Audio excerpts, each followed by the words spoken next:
Breaking news news Assam এদিন দৰ্শকক দিবলৈ লৈছে হুকাবৰ খবৰ বিলাহীপাৰা মহকুমাৰ নয়াহাট আৰক্ষী থানাৰ অন্তৰ্গত বোৱালকামুৰী হুকাবৰ ঘটনা বোৱালকামুৰী প্ৰথম খণ্ডৰ বিলৰ বাঢ়নী পানীৰ পৰি সন্তানহীন আসন আলী নামৰ ব্যক্তিগৰাকী আসন আলীৰ ঘৰ বিলাহীপাৰা নয়াহাট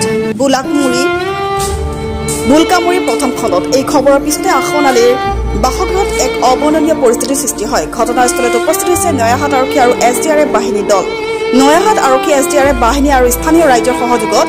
আসন আলীৰ মৃতদেহ উদ্ধাৰ উক্ত ঘটনাক লৈ বোৱালকামুৰী অঞ্চলত হুকাকুল পৰিৱেশৰ সৃষ্টি হৈছে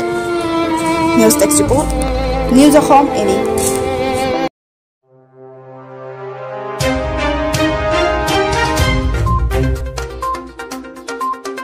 বোৱালকামুৰী পাটনৰ বাসিন্দা তেখেতৰ নাম হল আসান আলী তেখেতৰ মৰাপাট ভূৰ চাব গৈছিল এই কিছুদিন আগত হৈ যোৱা বাৰণী পানীত তেখেতৰ আজি পানীত পৰি মৃত্যু হয় আৰু SDRF বাহিনী আৰু নয়াহাট আৰক্ষী চকীৰ ভাৰপ্ৰাপ্ত বিষয়া IC সাহেবে তেখেতৰ সহযোগত আৰু স্থানীয় ৰাইজৰ সহযোগত তেখেতৰ অলপ আগত উদ্ধাৰ কৰা হয়।